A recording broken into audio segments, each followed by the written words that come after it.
hamdan min hamdan syakirin hamdan yaqina wa yaqina nazidah. Allahumma salli ala sayyidina Muhammad wa ala alihi wa sahbihi salaman daiman mutazila yaumil qiyamah. Wa bisra li sadri wa yassir amri wa hlul 'uqdatam min lisani yafqahu qawli. Amma ba'd. Qala ta'ala fi kitabil karim wa ma'adul qailin a'udzu minasyaitonir rajim. Innani ana Allah la ilaha illa ana fa'budni wa aqimus salata li dzikri. Wa qala aidan qul inna salati wa nusuki wa mahyaya wa mamati lillahi rabbil alamin. Wa qala ta'ala aidan inna salata tanha 'anil fahsya'i wal munkar. Al-ayat. Wa qala Nabi alaihi salatu wassalam as-salatu muhammadin faman aqamaha faqad aqamani wa man tarakaha faqad hadanani. Abdullah bin Umar ana Rasulullah sallallahu alaihi wasallam qala salatul jamaah taqbulu salatul fardhi bi'ashrin bisab'i wa ishrina darajatan rawahul Bukhari. Sadaqallahul azim wa sadaqallahul karim. Salatul Quran wal hadis wallahu ta'ala ala mu'min. Para ibu-ibu jamaah majelis taklim asyika yang saya hormati, terlebih dahulu marilah kita panjatkan puji syukur kepada Allah Subhanahu wa Ta'ala yang telah memberikan kepada kita semua kenikmatan tanpa dipinta, nikmat yang terasa maupun yang tidak dirasa, nikmat iman wal Islam yang paling utama, nikmat sehat walafiat panjang umur yang kita harapkan. Semoga nikmat ini kalau kita selalu bersyukur akan menyertai dalam hidup kita. Amin ya Allah ya Rabbal alamin. Para ibu yang saya hormati, kemarin kita telah menguraikan masalah pentingnya niat dalam ibadah. Sekarang kita ingin menjelaskan rukun sholat. Di mana rukun sholat ini kita semuanya walaupun dalam melaksanakan sholat kita semuanya dilakukan, tapi kadang-kadang kita tidak tahu mana yang rukun dan mana yang bukan rukun. Untuk itu akan saya uraikan, yaitu rukun sholat semuanya berjumlah 17 rukun. Ini apabila tumanihnya ini dipisahkan. Kita bahas satu persatu, yaitu pertama niat. Niat ini tergolong yaitu rukun qalbiyah yang sudah kemarin kita bahas. Sekarang yang akan kita bahas dua rukun, yaitu rukun qauliyah dan rukun fi'liyah. Qauliyah itu yang diucapkan, fi'liyah itu yang dikerjakan. Yang kemarin yang diiktikadkan. Jadi sholat itu sempurna, ada iktikad, tekad, ucap, dan perilaku. Nah, seperti itulah kehidupan. Dan kita akan menguraikan, walaupun kemarin sudah diuraikan tentang niat, akan tetapi hitungannya adalah pertama itu dalam rukun sholat pertama, berarti nomor 1 itu niat. Yang kedua membaca takbiratul ihram. Yang ketiga berdiri bagi orang yang mampu, itu wajib ya. Keempat membaca surat Fatihah. 5 ruku. Ketujuh, keenam tumaninah ruku. Ketujuh iktidal. Kedelapan tumaninah iktidal. Kesembilan sujud, melakukan sujud 2 kali. Kesepuluh tumaninah 2 sujud. Ke-11 duduk di antara 2 sujud. Ke-12 tumaninah dalam qud atau duduk di antara 2 sujud. Ke-13 membaca tasyahud akhir sampai syahadat. Ke-14 membaca salawat Nabi. Ke-15 duduk, yaitu duduk tasyahud akhir. Ke-16 membaca salam yang pertama, yang ke-11 kanan, yang terakhir duduk ke-11 adalah tertib. Itu rukun yang 17 itu wajibnya, Bu. Wajib kita jalankan, wajib kita tekadkan dalam saat sah sholat. Yang rukun ini wajib, tidak boleh diitikadkan sunnah. Kalau kita menekadkan dalam itikad kita, dalam hati kita, dari salah satu rukun yang 17 itu kita menekadkan dalam hati sunnah, maka sholatnya tidak sah.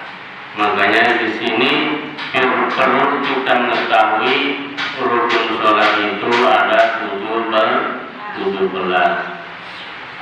Apa aja yang sunnah?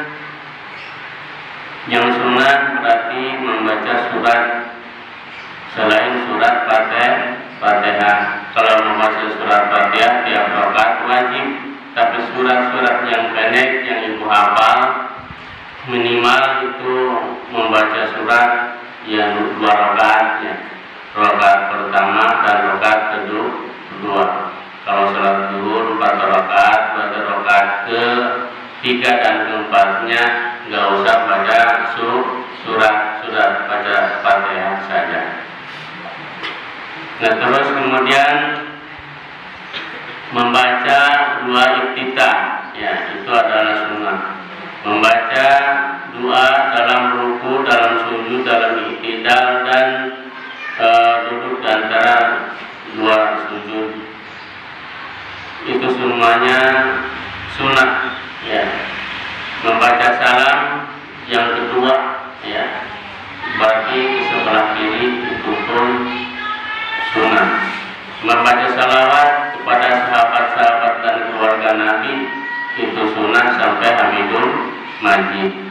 Yang wajib tahiyat akhir dari kalimat at-tahiyatul mubarakatus sholawatut thayyibatul lillah. Assalamualaikum ayyuhan nabiyyu wa rahmatullahi wa barakatuh. Assalamualaikum wa ala ibadillahis sholihin. Asyhadu an la ilaha illallah wa asyhadu anna muhammadar rasulullah. Itu adalah tasyahud akhir. Kemudian membaca salawat Nabi, Allahumma sholli ala sayyidina Muhammad, itu wajib.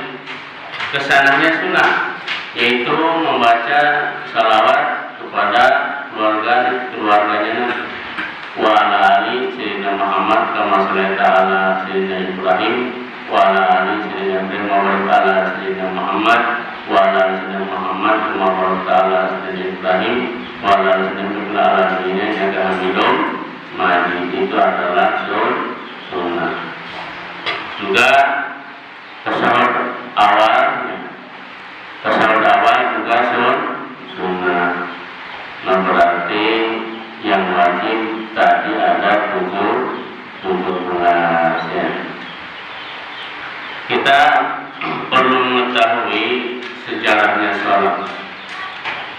Sejarahnya sholat itu adalah waktu Isra Mi'rajkannya Nabi kita Sayyidina Muhammad Shallallahu Alaihi Wasallam, yaitu diundang oleh Allah Subhanahu Wa Taala di malam hari, disertai dengan buruk dan juga malaikat Jibril dan malaikat-malaikat yang lainnya ikut serta mengantar Nabi Muhammad Shallallahu Alaihi Wasallam dari Mekah ke Madinah, kemudian ke langit 1 sampai ke langit 7, kemudian ke Sidratul Muntaha, kemudian dipanggil oleh Allah Subhanahu wa Ta'ala. Setelah Nabi Muhammad SAW yaitu dipanggil oleh Allah Subhanahu wa Ta'ala, Nabi Muhammad yaitu mengucapkan penghormatan kepada Allah Subhanahu wa Ta'ala, yaitu dengan mengucapkan at-tahiyyatul mubarakatus shalawatut thayyibatul lillah.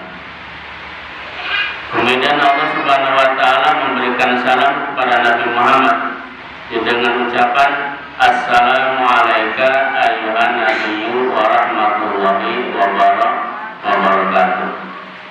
Berarti Allah betul-betul mengistimewakan Nabi, tidak mengucapkan namanya Muhammad, tapi mengucapkan gelarnya yaitu ayyuhan nabi. Assalamu, kesejahteraan atau keselamatan, alaika, untukmu atau kepadamu, ayyuhan nabi, wahai nabi. Berarti tidak diucapkan ya Muhammad, tetapi ya ayyuhan nabi. Assalamu alayka ayyuhan nabiyyu wa rahmatullahi wa barakatuh. Keberkahan dan rahmat Allah akan selalu menyertai Nabi Muhammad Sallallahu Alaihi Wasallam. Setelah diberi salam, Nabi Muhammad merasakan bagaimana jawaban salam ini milik Allah. Allah yang mempunyai keselamatan. Masa jawabannya Waalaikumsalam kan tidak, ini ya Bu ya, berarti tidak pas.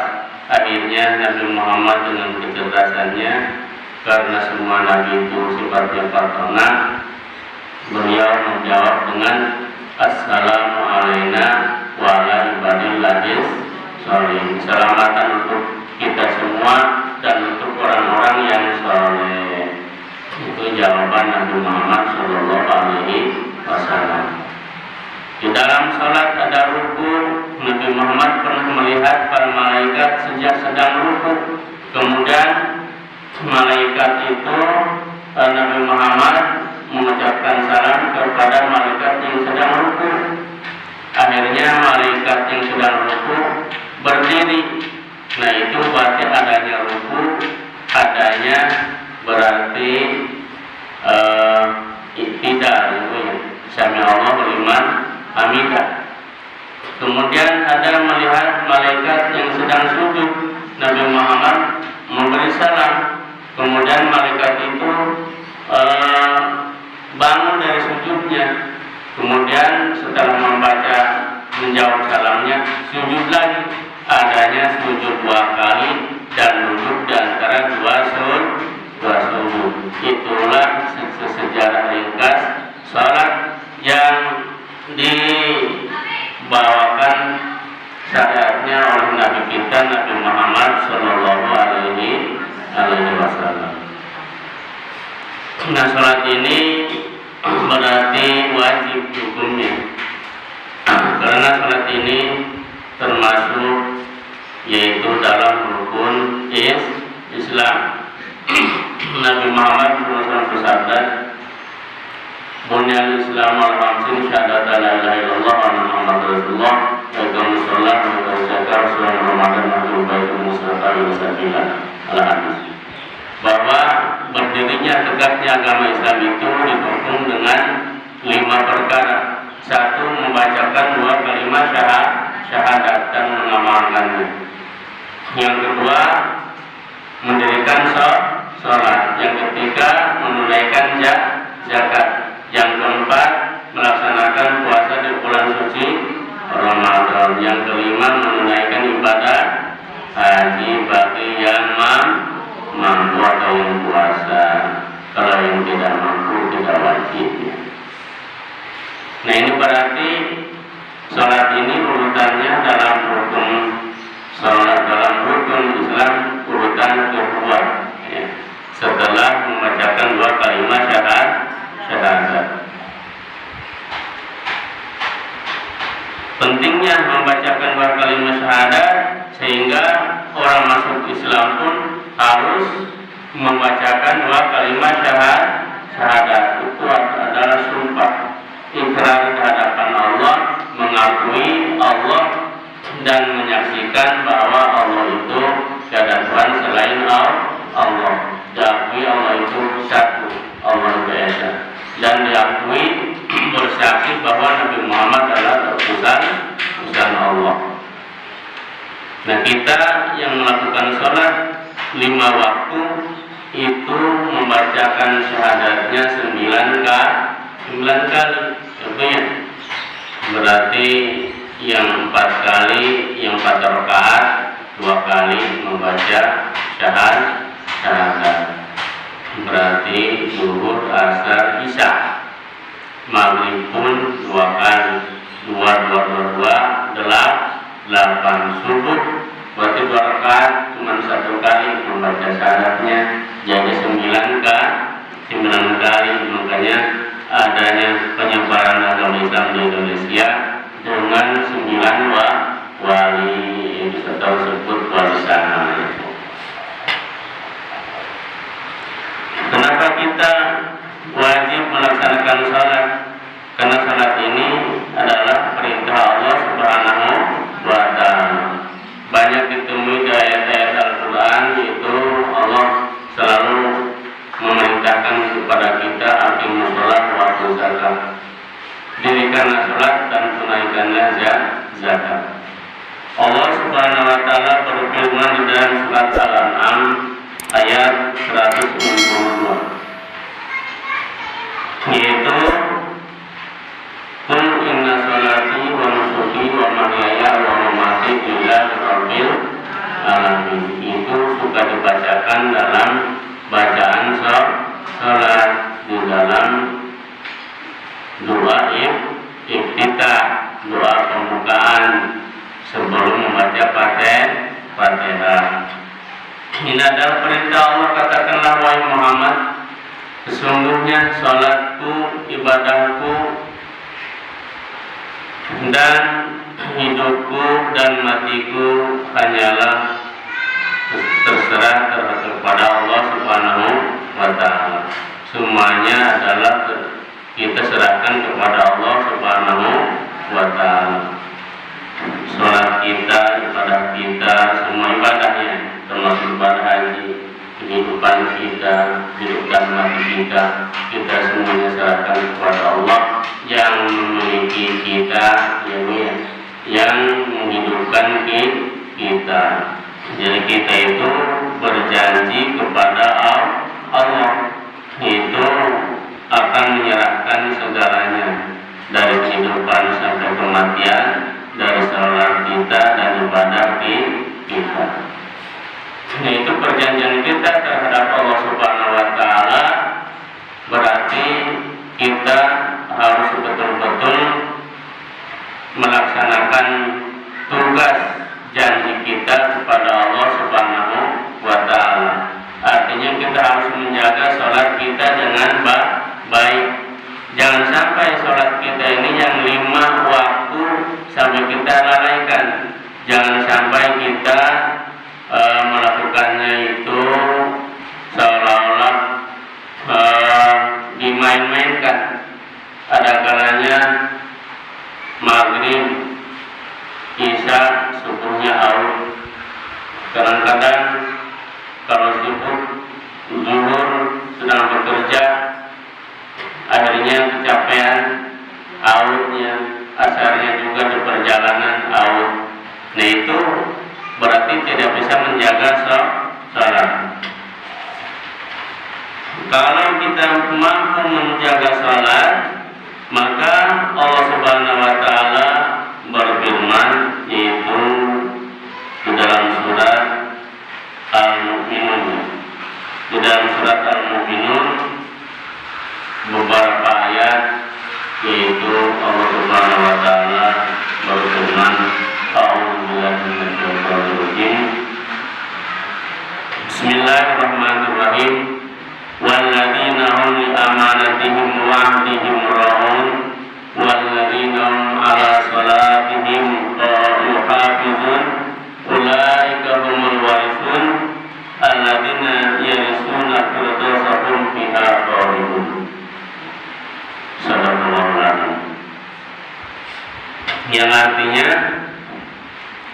orang-orang yang diberi amanat oleh mereka dan yang telah berjanji kepada mereka dan menjalankan amanat dan janjinya, menjaga amanatnya dan juga menjaga janjinya. Dan orang-orang yang melakukan sholat, di dalam sholatnya itu mereka selalu menjaga, yaitu tidak pernah putus dalam sholatnya, yang seharusnya malam 5 waktu itu selalu dijalankan dengan sempurna. Ulaika humul warisun, maka mereka itu akan mewarisi alladzina yarisuna al-firdausa hum fiha khalidun. Itu mereka akan mewarisi surga Firdaus dan di dalamnya itu akan kekal. Surga Firdaus ini surga yang paling istimewa, surganya untuk para nabi, surga yang paling atas, ya. Karena surga itu berjumlah 7, neraka pun berjumlah 7. Nah, ini surga Firdaus ini berarti surga yang paling istimewa. Nah, kalau kita mampu menjaga amanat, kalau diberi amanat oleh orang lain, kita jaga amanat itu, jangan sampai kita khianati. Dan juga kalau kita berjanji kepada orang harus ditepati. Kemudian kita laksanakan ibadah dengan baik. Artinya kita menjaga ibadah kita, ibadah salat kita, maka setelah itu Allah akan memberikan balasannya surga Firdaus. Amin ya Allah ya Rabbal alamin. Itulah janji Allah Subhanahu wa Ta'ala. Dan salat itu, kalau salat kita ini betul-betul baik, betul-betul dijalankan dengan benar, artinya rukun dan syarat-syaratnya salat itu kita pelajari, yang mana tadi sudah dijelaskan rukunnya ada 17. Kalau syarat-syaratnya salat itu ada 8. Jadi kita harus dipelajari semua. Berarti kalau kita sudah mampu menjalankan sholat yang 5 waktu, kita jaga dengan baik, nanti kita akan mendapatkan surga Firdaus. Dan juga di sini diterangkan oleh Allah Subhanahu wa Ta'ala, inna sholata tanha 'anil fahsya'i wal munkar. Al-ayat. Sungguhnya sholat itu mampu mencegah dari perbuatan keji dan perbuatan munkar. Apabila sholat kita ini benar, pasti kita di perjalanan, andai kata di tengah hutan atau di kebun ada pepaya matang atau apa saja yang buah-buahan yang matang. Nah, kita ini karena sholatnya sudah benar, pasti kita tidak akan mengambil hak orang lain, karena itu bukan milik kita. Akan tetapi kalau kita sholatnya tidak benar, ya sholatnya sholat, maling yang maling, yaitu berarti sholatnya belum benar. Kalau sholatnya sudah benar, semua anggota badan ikut sholat, hatanya ikut sholat, maka semuanya kita jaga sholat kita yang 5 waktu akan kita jaga